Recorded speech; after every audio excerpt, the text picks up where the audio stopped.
Hello students, आपका स्वागत है आपके अपने चैनल पाठशाला बाय करियर क्राफ्टर्स पे। तो आज हम लोग क्लास 10th का सोशल साइंस का सेट नंबर हम लोग 10 आज देखने वाले हैं। हमारा जो आज का सेट नंबर है वो 10 है। इससे पहले हमने 9 देख लिया है। अगर आपने नहीं देखा है तो प्लेलिस्ट बना हुआ, वहां से जाइए और सभी वीडियो को आप लोग एक एक करके देखिए। तो हम लोग सोशल साइंस में 20 इंपॉर्टेंट एमसीक्यू देखेंगे जो आपके एग्जाम में बहुत ही महत्वपूर्ण ये सब बनते हैं। ये प्रश्न आपसे एग्जाम में पूछे जाते हैं। हम लोग बारी बारी से देखेंगे। तो आज का सेट में हमारे पास कितना क्वेश्चन है? तो 20 क्वेश्चन है। तो आज का सबसे फर्स्ट नंबर हमारा क्वेश्चन है, और एक मिनट,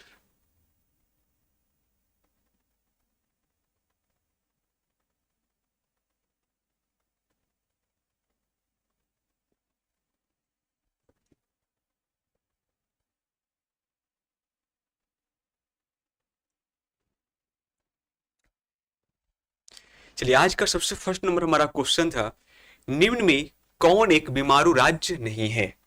कह रहा निम्न में कौन एक बीमारू राज्य नहीं है? तो कौन नहीं हो जाएगा? देखिए, बीमारू से अर्थ होता है BIAMARU, ठीक है। बिहार, BI से बिहार, M से मध्य प्रदेश, A से असम, R से राजस्थान, U से उत्तर प्रदेश, सॉरी सॉरी एक मिनट, उड़ीसा, ठीक है। कौन? उड़ीसा। इससे जो राज्य बनता है इसमें सब के सब बीमारू राज्य है, ठीक है, माने पिछड़ा राज्य है। तो इनमें में से कौन बीमारू राज्य नहीं है? तो कौन हो जाएगा? कर्नाटक, ठीक। ऑप्शन नंबर इसका डी सही आंसर हो जाएगा, ठीक है। चलिए नेक्स्ट है, आर्थिक विकास का तीसरा क्षेत्र क्या है? कह रहा जो हमारा आर्थिक विकास है उसका तीसरा क्षेत्र क्या है?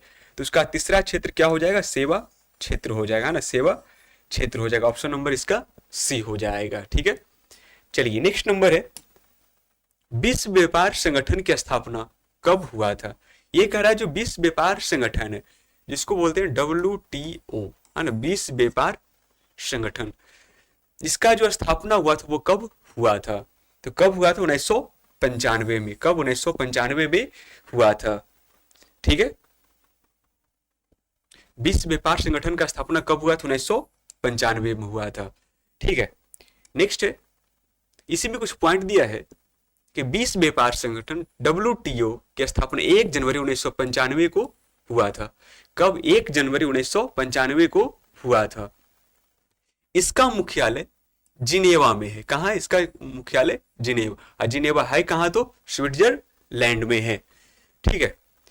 कह रहा WTO का उद्देश्य अंतरराष्ट्रीय व्यापार को सुगम बनाना, व्यापार संबंधी विवादों को हल करना और सदस्य देशों के बीच व्यापारिक नीतियों का समन्वय करना है। कह रहा WTO जो है ना, इसके जितने भी सदस्य मेंबर हैं वो सभी को एक साथ एक प्लेटफॉर्म पर लेकर आता है। वो किसी देश के भी साथ आसानी पूर्वक वो क्या कर सके? व्यापार को कर सके, ठीक है।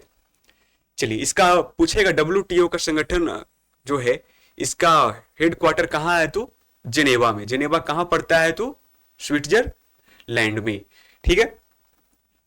आगे लिखा है, विश्व व्यापार संगठन में वर्तमान समय में 164 सदस्य देश हैं। 164 सदस्य देश हैं। ये सदस्य देश अंतरराष्ट्रीय व्यापार को नियंत्रित करने वाले विभिन्न नियमों और समझौतों पर सहमत होते हैं। कह रहा देखो, अभी प्रेजेंट में देखा जाए तो इसके कितने सदस्य हैं? तो 164 सदस्य हैं। ज्यादा ध्यान बस इतना ही रखना है कि WTO का स्थापना कब हुआ था? 1 जनवरी 1995 को। इसका मुख्यालय कहाँ है? जिनेवा में। और इसके कितने सदस्य हैं? तो 164 सदस्य हैं, ठीक है। बाकी और ज्यादा कुछ ध्यान आपको देना नहीं है। चलिए नेक्स्ट, कौन सी सेवा गैर सरकारी है? कह रहे इनमें से कौन सी एक सेवा जो है वो क्या है? गैर सरकारी है। तो इसका आप लोग कमेंट में आंसर दीजिए, क्या इसका आंसर होगा, ठीक है। कौन सी सेवा गैर सरकारी सेवा है? तो रेल सेवा सरकारी है, सैन्य सेवा भी सरकारी है। ये जो मॉल सेवा है वो क्या है? गैर सरकारी सेवा है ना। तो इसका ऑप्शन नंबर क्या हो जाएगा हमारा? बी नंबर है ना, कौन, बी नंबर सही हो जाएगा, गैर सरकारी।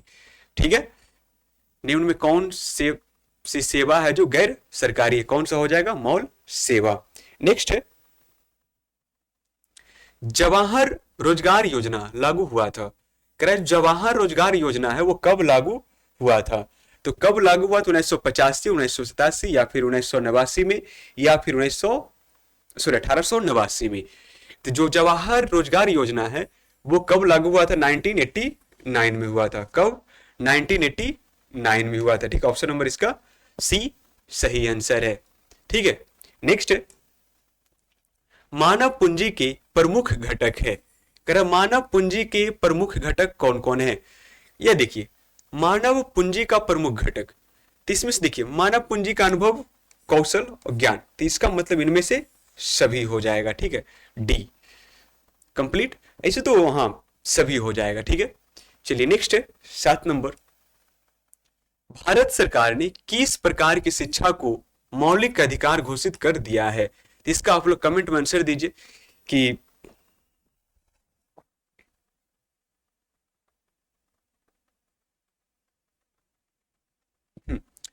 भारत सरकार ने किस प्रकार की शिक्षा को मौलिक अधिकार घोषित कर दिया है। तो इसका आप लोग कमेंट में आंसर दीजिए, बहुत ही इजीएस्ट क्वेश्चन है ये। तो किसे मौलिक अधिकार घोषित किया है, तो प्रारंभिक शिक्षा को, है ना, जो जो 1 to 5 का क्लास होता है वो, 14 साल से जितने भी कम उम्र के बच्चे उनको प्राथमिक शिक्षा, प्रारंभिक शिक्षा देना अनिवार्य है। ठीक है, चलिए नेक्स्ट है, निम्न में कौन बीमारू राज्य है। कह रहा निम्न में कौन बीमारू राज्य है, तो मध्य प्रदेश भी है, राजस्थान भी और बिहार भी है। तो इसका मतलब इनमें से सभी, ऑप्शन नंबर क्या हो जाएगा, डी हो जाएगा। ठीक है, चलिए 9 नंबर प्रश्न है, किस क्षेत्र को तृतीय क्षेत्र कहा जाता है। किस क्षेत्र को तृतीय क्षेत्र कहते हैं, तो किस क्षेत्र को कहेंगे, तो सेवा क्षेत्र को। किसे बोलेंगे, सेवा क्षेत्र को। कृषि क्षेत्र को बोलते हैं प्राइमरी, प्राथमिक क्षेत्र, और औद्योगिक क्षेत्र को द्वितीय क्षेत्र, और सेवा क्षेत्र को तृतीय क्षेत्र बोलते हैं। ठीक है, चलिए 10 नंबर प्रश्न है, ऊर्जा का मुख्य स्रोत क्या है। इसका आप लोग कमेंट में आंसर दीजिए, जो ऊर्जा है उसका मुख्य स्रोत क्या है।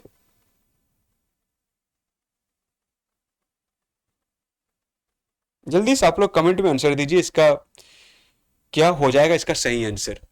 देखिए ऊर्जा का मुख्य स्रोत क्या है, तो पेट्रोलियम, विद्युत, कोयला, ये सभी का सभी क्या ऊर्जा का मुख्य स्रोत है ना। इसका मतलब क्या हो जाएगा, इनमें से सभी, ऑप्शन नंबर डी सही आंसर है। ठीक है, चलिए 11 नंबर प्रश्न है, मानव पूंजी के प्रमुख घटक कितने हैं। कह रहा मानव पूंजी के प्रमुख घटक कितने हैं, तो देखिए प्रमुख घटक मीन्स हो गया रोटी, कपड़ा, मकान, 3 इधर, और स्वास्थ्य और शिक्षा। ठीक है, ये पांचों को जो गिनेंगे तो कितना आ जाएगा, 5। तो ऑप्शन नंबर इसका क्या हो जाएगा, सी, रोटी, कपड़ा, मकान और शिक्षा और स्वास्थ्य। ठीक है, ये मानव पूंजी के प्रमुख घटक हैं। ठीक है, कितना हो जाएगा, तो ऑप्शन नंबर सी, संख्या कितना, तो 5। ठीक है, चलिए नेक्स्ट, राष्ट्रीय ग्रामीण रोजगार कार्यक्रम का प्रारंभ कब हुआ था। कह रहा जो राष्ट्रीय ग्रामीण रोजगार कार्यक्रम है, ठीक है, राष्ट्रीय ग्रामीण रोजगार कार्यक्रम है का प्रारंभ कब हुआ था। तो इसका प्रारंभ कब हुआ था, 1980 में। कब, 1980 में, 1980 में हुआ था। ठीक है, राष्ट्रीय ग्रामीण रोजगार योजना जो है, जो कार्यक्रम है, इसका शुरुआत कब हुआ था, तो 1980 में, 1980 में हुआ था। ठीक है, चलिए नेक्स्ट है, विश्व का अग्रणी युवा देश कहा जाता है। कह रहा विश्व का अग्रणी युवा देश कहा जाता है, तो अग्रणी युवा देश किसे कहा जाता है, तो अपना भारत को। किसे कहा जाता है, भारत को। ठीक, ऑप्शन नंबर इसका ए सही आंसर हो जाएगा। ठीक है, यहां तक कोई दिक्कत नहीं हुआ आपको। बहुत ही कम समय में हम लोग 20 क्वेश्चन को देखेंगे, और ये 20 जो सीरीज है 32 सेट का, इसको आप लोग जरूर देखिए। ठीक है, ये 32 सेट है इसमें, तो 32 गुना अगर आप 20 कर दें तो कितना हो जाएगा, 640 क्वेश्चन। ठीक है, जो 640 क्वेश्चन है ये अपने आप में एक अलग स्थान बनाता है। ठीक है, अपने आप में ये कर सकते हैं तो बोर्ड का ये महारथी है। आज तक सभी ये सब जो क्वेश्चन दिख रहे हैं ना चैप्टर वाइज हम लोग, ये सभी क्वेश्चन आपसे बोर्ड में कभी ना कभी पूछे गए हैं और हमेशा रिपीट होते आया है। ठीक है, तभी इस क्वेश्चन को हम लोग इसमें शामिल किए हैं। ठीक है, तो आप लोग 32 सेट जो उसको आप लोग जरूर देखिए और अपने दोस्तों में वीडियो को शेयर करिए, या तो फिर 32 सेट देखने के बाद जो आपका जो क्वेश्चन बैंक होता है उसको आप सोल्व करके देखिए। ठीक है, और उसमें ये सब क्वेश्चन न मिलता है, अगर आपसे 80 में 80 नहीं बनता है, सॉरी हाँ 40 में 40 नहीं बनता है, तो आप हमको बोलिएगा फिर। ठीक, उस दिन हम पढ़ाना छोड़ देंगे एकदम 100%। ठीक है, आपको 40 में 40 आएगा जब ये 3200 सेट को देख लीजिएगा तब। ठीक है, चलिए 14 नंबर है, WTO का पूरा नाम क्या है, इसके बारे में भी पढ़े थे। तो क्या हो जाएगा, विश्व व्यापार संगठन हो जाएगा, विश्व व्यापार संगठन हो जाएगा। इसका आप लोग कमेंट में आंसर दीजिएगा, WTO का मुख्यालय कहाँ है और इसका स्थापना कब हुआ था। ठीक है, इसका मुख्यालय और इसका स्थापना कब हुआ था, जो आप दोनों का कमेंट में आंसर दीजिएगा। चलिए 15 नंबर है, भारत का कौन सा शहर, भारत का कौन सा शहर सूचना प्रौद्योगिकी तथा सॉफ्टवेयर शक्ति का प्रतीक बन गया है। कह भारत के ऐसा कौन सा शहर है जो information and technology and software power के रूप में मानी कि बढ़ रहा है, मानी कि बहुत ज्यादा विकसित कर लिया वो। अगर इंफॉर्मेशन एंड टेक्नोलॉजी और सॉफ्टवेयर की बात करें तो ऐसा कौन सा शहर हमारे मन में आता है सबसे पहले, तो कौन सा शहर आएगा, तो बेंगलोर। कौन, बेंगलोर है ना, ऑप्शन नंबर सी सही आंसर हो जाएगा। ठीक है, चलिए 16 नंबर है, विश्व के विकसित देश हैं, इसका आप लोग कमेंट में आंसर दीजिए, क्या इसका आंसर हो जाएगा। विश्व के विकसित देश हैं, तो विश्व के विकसित देश कौन कौन है, देख लीजिए ऑप्शन में, अमेरिका भी है ना, ब्रिटेन भी है, जापान भी है, तो इसका मतलब इनमें से सभी, ऑप्शन नंबर डी सही हो जाएगा। ठीक है, चलिए 17 नंबर है, किस क्षेत्र में सर्वाधिक छिपी हुई बेरोजगारी, इसी को बोलते हैं प्रच्छन्न बेरोजगारी, देखने को मिलती है। किस क्षेत्र में सर्वाधिक छिपी हुई बेरोजगारी मिलती है। छिपी हुई बेरोजगारी को हम लोग दूसरे शब्दों में बोले तो प्रच्छन्न बेरोजगारी बोलते हैं। ठीक है, तो कौन सा क्षेत्र में हो जाएगा, तो कृषि क्षेत्र में। किसमें, कृषि क्षेत्र में। देखिए छिपी हुई बेरोजगारी क्यों होता है, हमने धान की फसल बोया, पता ना कब सुखाड़ आ जाए, कब बाढ़ आ जाए, इसका कोई जानकारी हमारे पास नहीं है। ठीक है, हम लोग चलिए अभी तो मान लीजिए धान का पैदावार ढेर सारा है, ठीक है, बहुत ज्यादा पैदावार है अभी, और एकाएक क्या आ गया, जब कटने का समय आया तो एकाएक बाढ़ आ गया।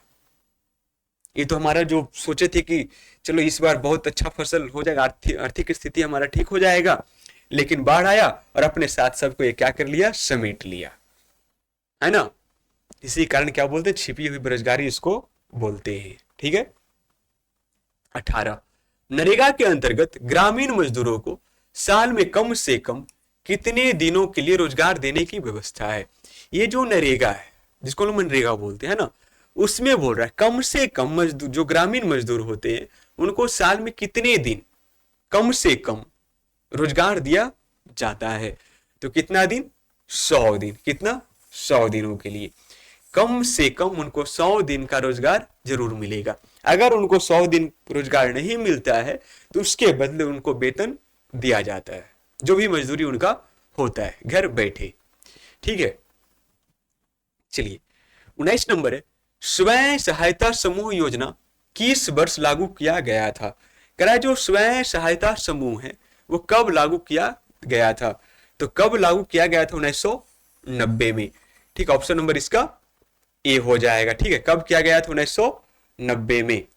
ठीक है, चलिए नेक्स्ट, आर्थिक मंदी का बुरा प्रभाव किन देशों पर पड़ा था। इसका आप लोग कमेंट में आंसर दीजिए कि आर्थिक मंदी का बुरा प्रभाव किन देशों पर पड़ा था। जल्दी से आप लोग कमेंट में इसका आंसर दीजिए, क्या हो जाएगा। ठीक है,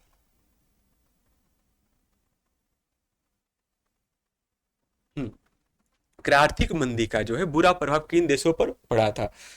तो देखिए, आर्थिक मंदी का बुरा प्रभाव किस पे पड़ा था? जो विकसित देश थे।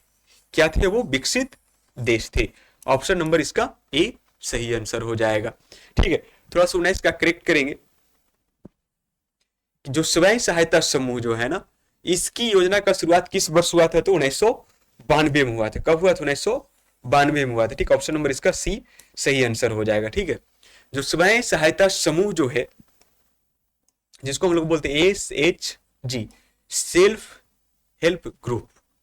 ठीक है, इसकी स्थापना कब हुआ था? तो मानी कब, किस वर्ष लागू किया गया? तो 1992 में। ठीक है, ऑप्शन नंबर इसका सी सही हो जाएगा। ठीक है, चलिए, ये था हमारा आज का 20 प्रश्न। ये जितने भी प्रश्न है ना, आपके एग्जाम में कभी ना कभी पूछे गए हैं। ठीक है, तो इसलिए आपको इस वीडियो को देखना जरूरी बनता है। तो एक बार आप वीडियो को एक बार जरूर देखिए। यहाँ तक बने थे तो वीडियो को लाइक करिए और अपने दोस्तों में ज़्यादा से ज़्यादा शेयर करिए। और हमारा जो ऐप है उस पे एक प्रीमियम कोर्स है। अगर आप प्रीमियम कोर्स लेते हैं तो बहुत ही मिनिमम कॉस्ट में है, उसमें ये सब चीज़ें आपको मिलने वाला है। ठीक है, आपको स्क्रीन पर दिख रहा है ये सारा का सारा कुछ आपको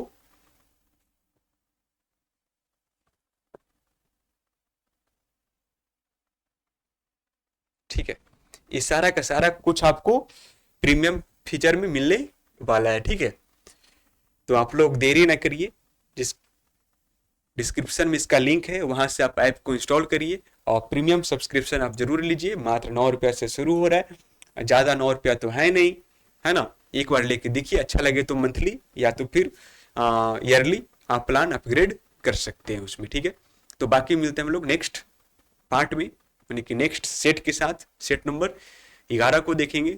ठीक है, तो आज के लिए इतना ही।